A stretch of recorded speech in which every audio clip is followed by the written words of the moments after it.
So this week I am delighted to welcome Jane Badger. And Jane publishes classic horse books and pony books, which you might remember from your childhood or teenage years. And she writes about them too. She's written Heroines on Horseback, the pony book in children's fiction, which is a great book to tell you all about pony books, as well as writing follow-ons to the Jill stories. So if anyone remembers the Jill stories, then there are now sequels that Jane's written. So big warm welcome, Jane. Thank you. It's lovely to be here. And so tell us then, what's your first horsey memory? Well, that's quite an early one. I was brought up in Ickpole, which is a tiny village in Bedfordshire, and our house, the garden backed onto the local riding school. And so I used to spend a lot of my childhood. I mean, I was very small then. I don't know how old I was, but 3 or 4, because we moved when I was 4. And I used to spend lots of my time hanging over the back fence and just looking at the ponies and thinking this was the best thing ever, and stroking any pony that came within range. But my mum knew that one of them that was a piebald would bite, and she said over and over again, "Do not hang over the fence. Do not." And anyway, of course, I totally ignored this, and there was the piebald, and of course he bit me. Um, and I remember sort of shooting back to my mother going, "Mum, he bit me," and my mum going, "Told you."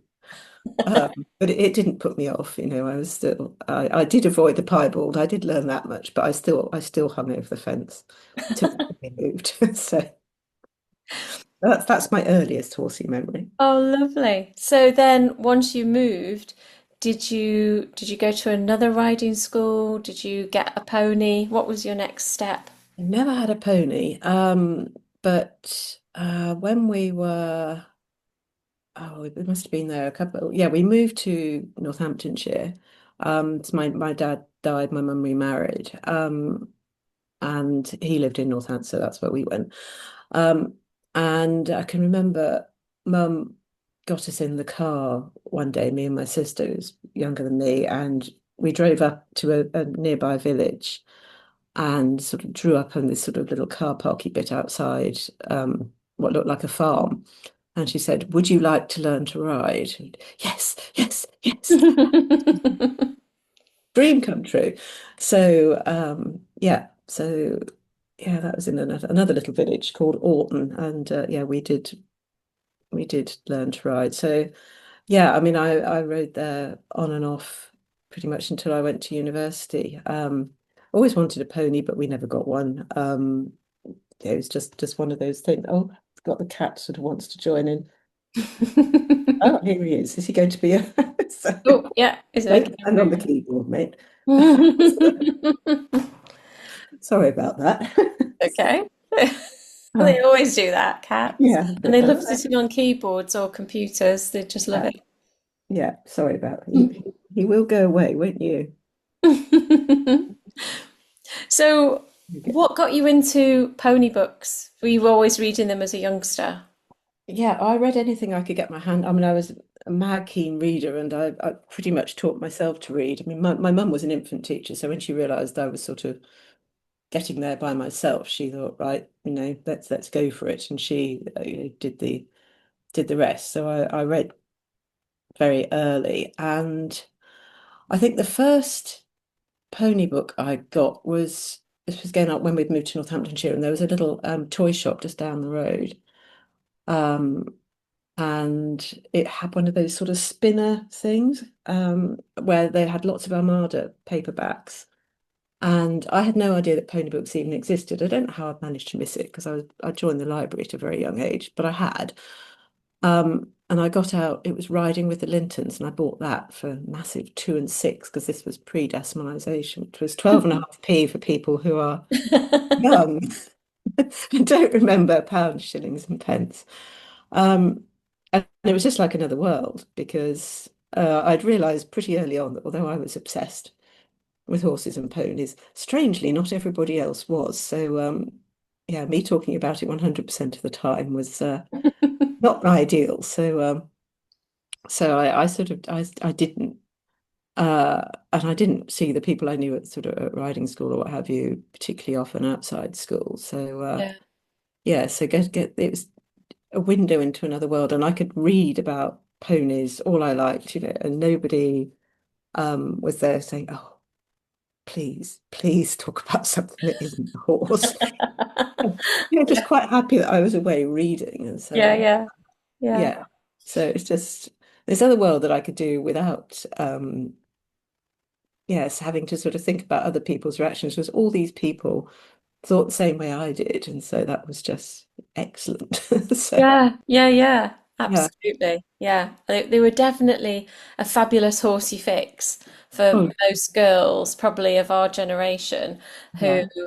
either were so totally obsessed and had a pony, but still needed more, Yeah, or like you and me, we didn't have ponies, so it filled that need as well. So they absolutely. were great. You could just immerse yourself in these Yeah. adventures, and it always involved some heroic horse or some heroic lady or teenager or something that could turn the They horse did. around. Or Yeah. Yeah, absolutely. Yeah, that's a big trope. So did you have favorites when you were I liked the Pullein-Thompsons. Those yeah. were my favourites. I read all of those, I think, or a lot of those. Maybe not all of them because there's hundreds, but There are a I, lot. I read quite a few. Yeah, yeah, and I really enjoyed those because they were complete escapism. Yeah. Really were. And you went into a world that was completely different. But you had a sort of insight because, like you, I went down to the riding school, and so I could imagine these things happening. Yes, yes, Yeah, that's the point, isn't it? It's close enough to our experience that you can sort of put yourself in the book. yeah, It's- yeah, yeah. yeah, yeah. So The other did you, when you first started working, did you decide on pony books then, or did you go into a different route? no, I've done all sorts of things. I did at university, I did ancient history, which is quite a long way from pony books. I mean, I don't think, looking back on it, I could have done something on the horse as in Greek art, but I didn't. I didn't do anything on the horse at all. And then I worked for a charity fundraising for quite a long while. Um, yes, it's going to be a very boring progression of my No, it's I will cut it interesting to short. know. It's Um, interesting to know how we get to where we are because yeah, it's fascinating when people start and then yeah. you're miles away. Yes, well, I eventually, because I got into computers sort of via the fundraising thing, and I taught uh, business and industry software. So yeah, and then that all sort of fell apart when we moved back up to Northamptonshire from London, and there was the train go slow because of the I can't remember which rail accident it was, but everybody it was taking hours to get to London, and I physically couldn't do it with the children, so that was my work sort of. And Yeah. plus, I used to do consultancy writing and proofreading for the Royal Mail, which in those days had a consultancy, and then they just closed it. And so I thought, oh, this this was not this was very, very far from ideal because we just moved to a new and expensive house. So I carried on sort of proofreading, and almost by accident, I sort of fell into selling um, to antiquarian to horse and pony books. And I've soon found out that there wasn't really much on the internet about all the pony authors. And a friend of mine, Vanessa Robertson, who I think but we've known each other forever, and she spent most of her life, I think, prodding me, saying, "Why don't you do this?" And me going, Hmm. And I think, actually, that's quite a good idea. I will do that. So, and she said, "Why don't you develop a website for horse and pony books?" And so I did, and that's still going. Oh, sorry about the cat again. Oh, there you are. yeah, he's normally absolutely tranquil, but yeah. Anyway, I'm sorry about him. It's okay. Uh, um, and yeah, I mean, after a few sort of vacillations, I went back to sort of proofreading and editing and sort of dropped the book selling because it was with Amazon, and so it was just so hard to make a profit. I always did make a profit, but it was just getting the amount of effort I was having to put in to make a smaller and smaller amount of money was just, and then you thought, "Well, why am I doing this to Yeah. myself?" Yeah. Um, and the publishing was another thing that almost sort of came by accident because I was obviously quite well known in the pony book field. And after Patricia Litch, who wrote the Jinny books, died, her literary heirs approached me and said, "We would love to get her books back out there. Can you help?" And so I suggested a few things that they could try, different sort of authors, different agents and publishers and things. And they came back and said, absolutely no luck whatsoever. I went, oh, that's a shame. Um, and in the meantime, my godfather, who was my father's best friend, he'd been telling me all about a book by John Buchan that they had read and loved. Um, and he didn't have a copy, so I bought him a copy, nice first edition, and then I got it delivered to him, and I thought, what am I thinking? Because I know that he reads a Kindle. No, I mean, he did read it, bless him. He read it the whole way through with one of those big magnifying glass things. I Yeah. thought, it's out of copyright, so I'm going to try and see if I can convert it. So I did, and I thought, oh, that's not as bad as I thought. I thought this was super difficult, and Mm. it was really, really difficult to do. And it's doable. And then I thought, oh, and there's all those Patricia Litch books that I love. Maybe I could do this. I could start this new thing. And so I did, basically, and here we are, sort of 6 years down the line, and yeah. Yeah. So Yeah. that's how it started. Sorry, it's a bit convoluted. Yeah, that's great. I mean, that means because I suppose there's a generation of readers who missed out on those books if they were out of print. Yeah. And Well, and so it skipped a fair few years, and yes. and so it's quite nice that people can come back to them. Either, I suppose it's reintroducing it to the people that I suppose initially with the target audience, so younger readers, but also I suppose there's a whole wealth of people who are our age who go, "Oh, I read those when I was a kid, Yeah. and I'd love to read them Absolutely. again." And they start reading them, and then they get into them again. Do you Yeah. find that? Do you find you've got two Oh, sets of people?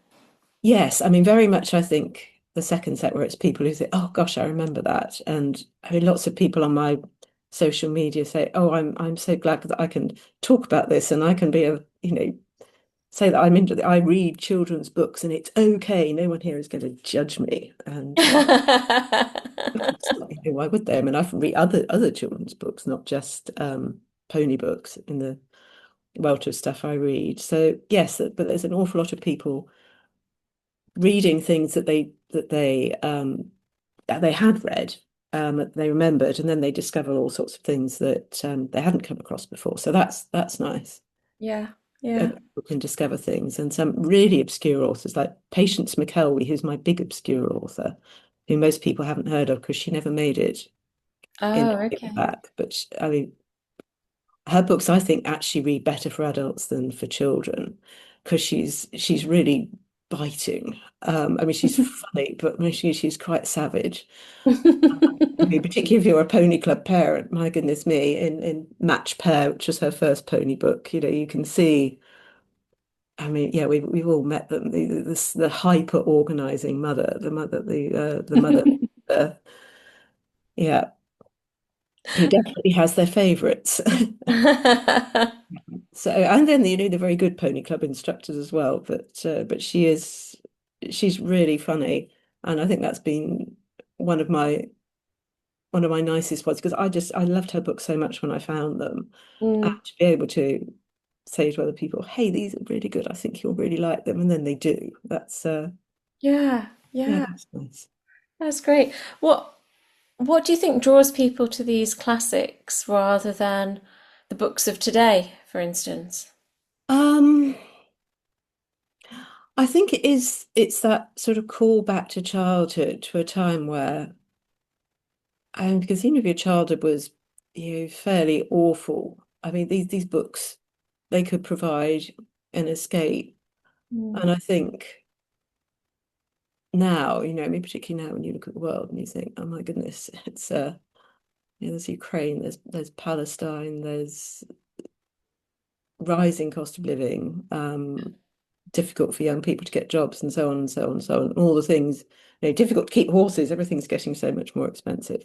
Yeah. That these are just a way that you can, just for a couple of hours, escape into another world. And I think we all need that, it's Mm.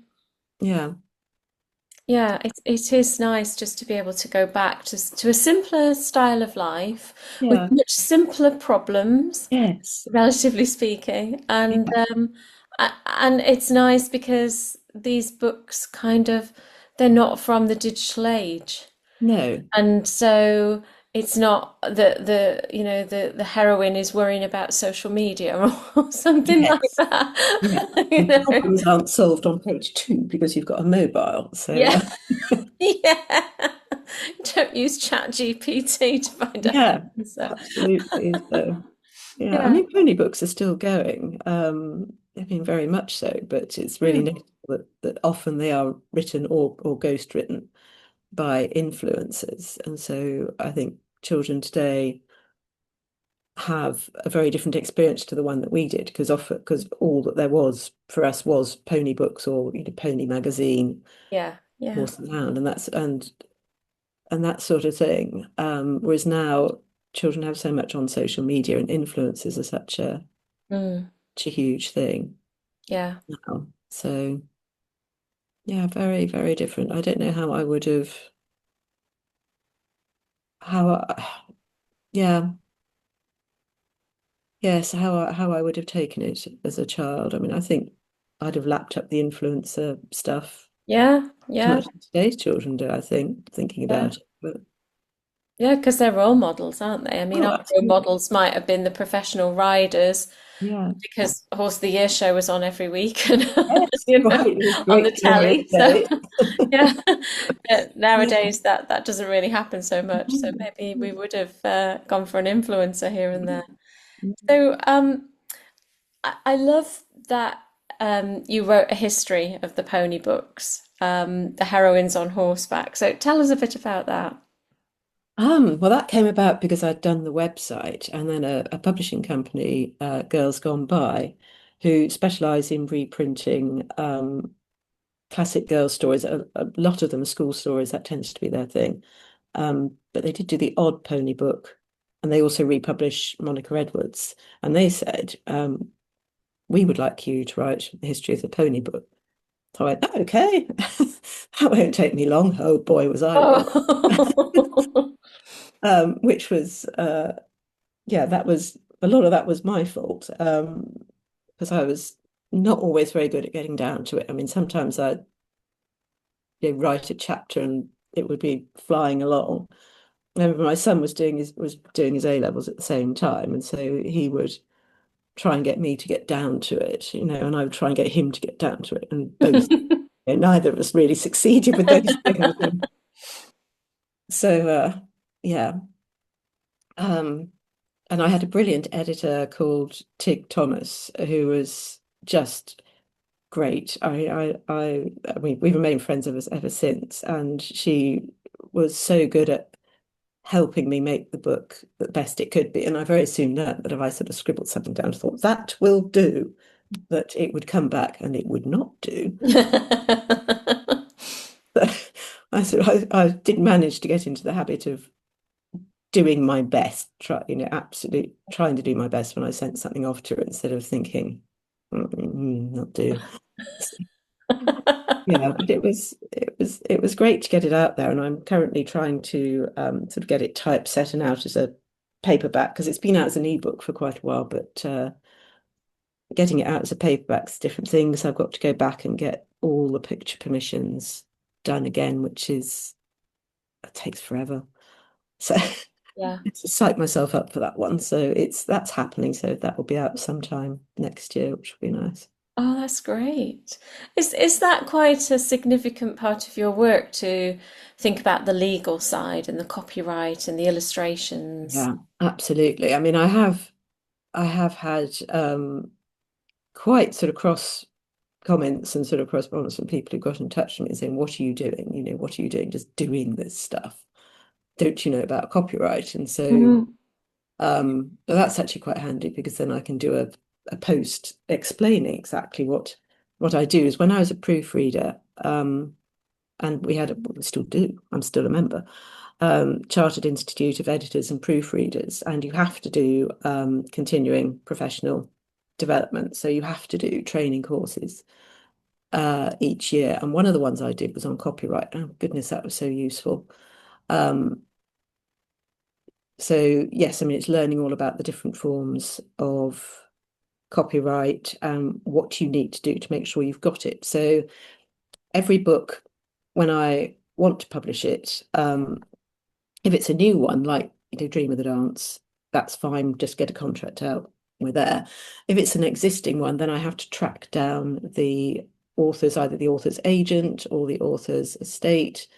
It means lots of looking at wills to try and find out where they left their copyrights. It's a Oh, rare interesting. author or artist who actually does address that in their will. Um, but anyway, technically that's yeah. And then you have to track people down and say, are you all right? If I publish this, here's a contract, this is what these are the royalties you'll get. So there's that. And then you have to go through the same thing if it's illustrated with the illustrations. So Anne Bullen's family, they're so kind. They let me use her illustrations, and that's lovely. Mm. And Marcia Lane Foster's as well. She's let me use the illustrations for the team from Low Moor, which we've just brought out.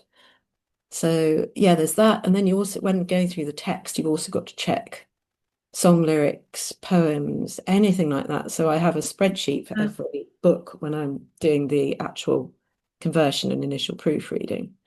And anything that is obviously a quotation from something else, it gets written down, and then I have to research it and find out where it comes from. Um, and basically, if the author died a good long while ago, basically we're okay. The Pullein-Thompsons are quite good because they tended to use Victorian poets, and that's fine. Don't worry about that. But Patricia Litch she just used stuff from all over the place, and that was sometimes, yeah, and that was a lot of work, a lot of work. Um, and some extracts you have to pay for. Some people just go, it's fine, just put this in the copyright thing. Some you have to apply for different ones if it's American, um, Wow, as well as the UK. that's a huge amount of Yeah, research for it's you, isn't enormous it? amount of research, and some you just don't get anything at all. I mean, there are a couple of estates I heard nothing back, couldn't get them to respond to me. So, I mean, the last thing I want is for someone to come after me going, "You used this." Yeah, yeah, Because some estates are notoriously litigious, so then you have to cut the piece out of the book yeah, somehow. So you've got to rewrite that particular bit. I mean, if I do that, I always put a note in the end saying for copyright reasons we couldn't use the original. yeah, So that's what we've done, so yeah, people know. Um, yes, I mean, thankfully this year's books are not as bad, but last year it was a lot of work with those Jinny books, yeah. those permissions. So. You've just brought out a new Jinny book, haven't you? You mentioned it briefly, The Dream of the Dance. Yeah, that's the one. Tell us about that one. Well, that's Jinny 13, so it's brand new. So if you read the Ginny stories, there are 12 of them. And this one picks up Ginny's story at the age of 16. She is about to leave school. The book opens with her having a pretty catastrophic meeting with the local careers advisor. And Ginny just gets marked out as rude and uncooperative. Um, and the rest of the book deals with what is she going to do with her life? And there's also Shanti, which is her Arab mare, Jinny's beloved Shanti, and what is happening in Shanti's life as well, because without giving too much away in spoilers, there's a stallion appears with the traveller community that are sort of featured in the books. So yeah, that's what it's about. And it's great working with Sean doing this because it's sort of quite collaborative. So we have lots of conversations. So what would you do this? Would you do that? What would you do? Um, and it's gone down, thankfully, because it's been out a couple of weeks now, really, really well, and people have absolutely loved it and say it's true to the originals. And they feel, one I saw today, someone just felt they were back at Finmore and it was a dream come true. So that was lovely. It's always Yeah. boring when you send a new book out into the world thinking, what are people going to think? Yeah. But thankfully, they do love it and they think that we've done a respectful job and that it does realistically carry Jinny's story on. Oh, super, Yeah. super. That's lovely. And where can people get hold of that? Well, they can get it from my website, direct paperback and ebook. You can get ebook and paperback from Amazon, and order it in from bookshops. And the ebook's also available on Kobo. If you like the sort of Kindle Unlimited thing where you actually sort of borrow the book, I don't do Kindle Unlimited because it means I wouldn't be able to sell the books anywhere else at all. They demand sort of total exclusivity. But I do the books on Kobo Plus, that's it, where you can do a similar sort of thing. So if you're a member of that, then you can borrow that, and indeed all the other books, every other book that I do. So that's over 100 on Kobo Plus. So, Fabulous. I'm going to put your website and details in the description box anyway, so people will be able to find you and find the books as well. Um, so that isn't the only book that you have written or been involved in a sequel for, is it? You've done the Jill books as well. yes, I have done one. I've got another three that I've sort of mostly written, but they really need. Yeah, I'm very, very bad at sort of doing. So I'm still very, very good at prevaricating, basically. You're running a business. I've got 101 things that I can prevaricate with. Oh, I need to do that. I need to sort out the author's royalties. I need to do this. I need to do that. Um, all quite legitimate things I do need to do. And I need to write is something that I'm not very good at thinking about, particularly as it's fiction. And I'm a historian by training, and that's what I actually most enjoy writing. So I do love a good ferret about facts. I'm happier than when I think, oh, I want to know about that, and I want to Yeah, know about yeah, yeah. But yes, I have written a Jill sequel. It is out. It's been out for some years, and that is that in Pony Jobs for Jill. People might remember that Captain Cholly Salcott says to Jill and Anne when they finished all their pony jobs and they're back in Chatham.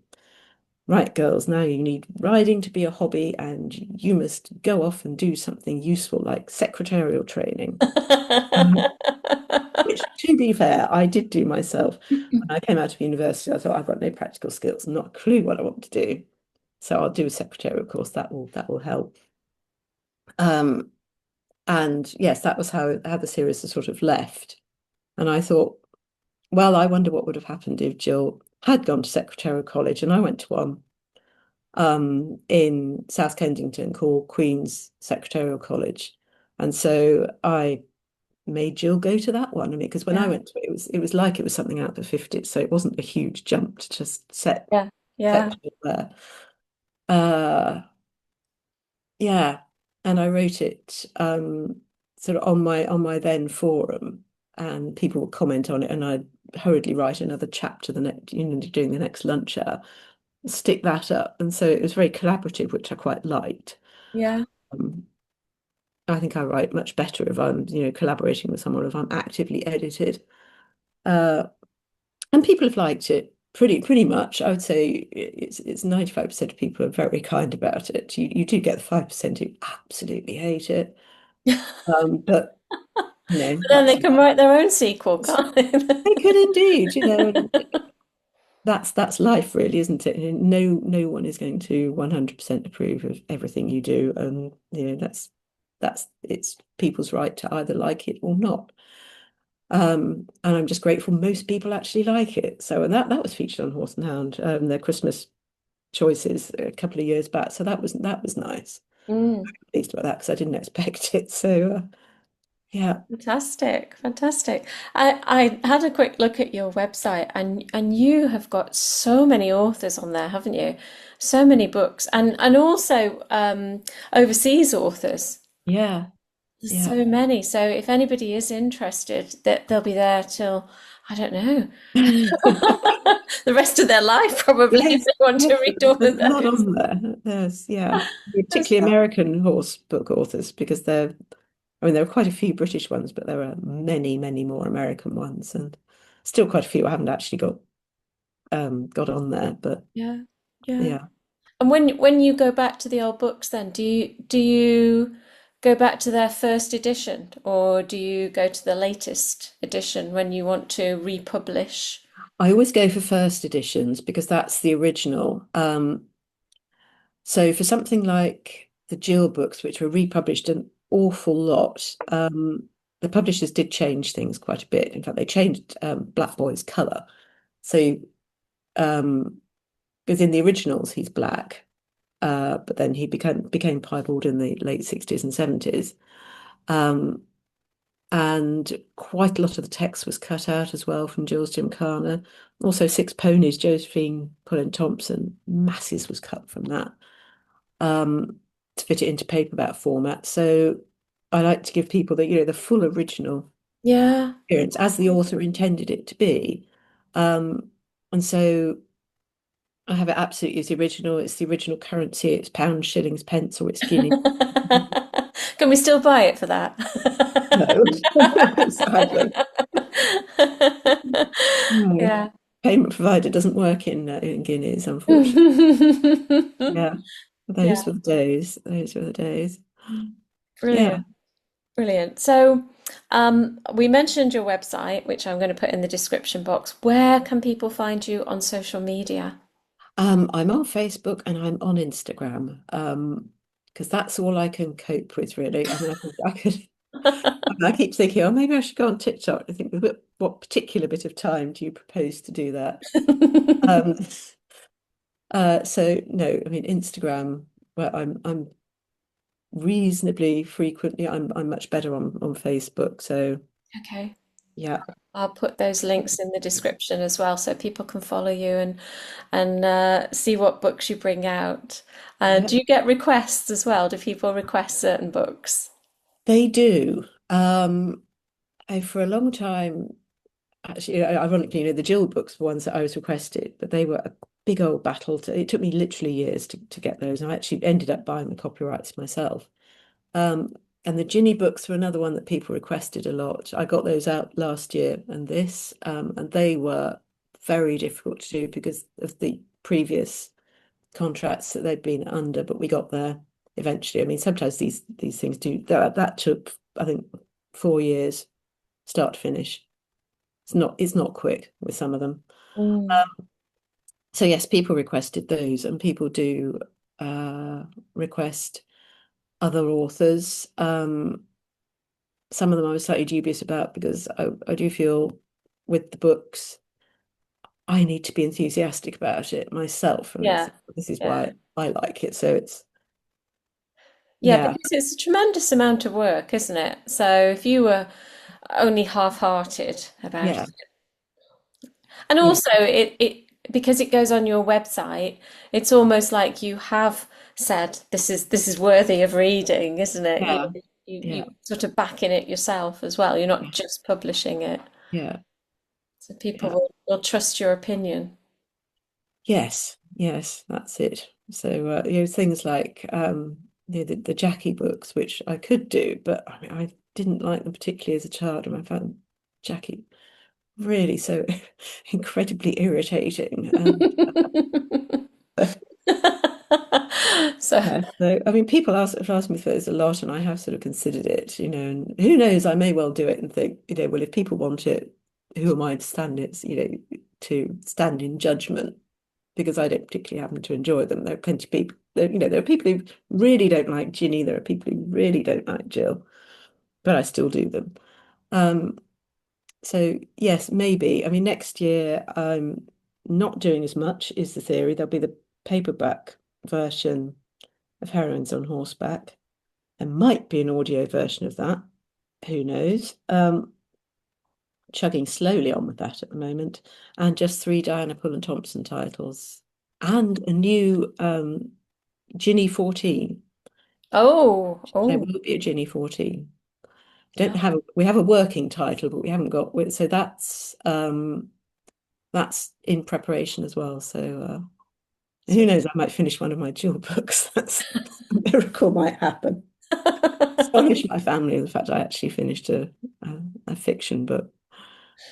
Oh, that's fantastic. Thank you so much for telling us about these books and the immense amount of work that goes behind them that we don't see. We just think that you reel them off the Yeah. press.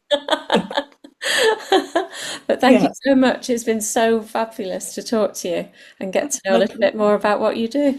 Well, thank you for asking me. It's been lovely. Thank you.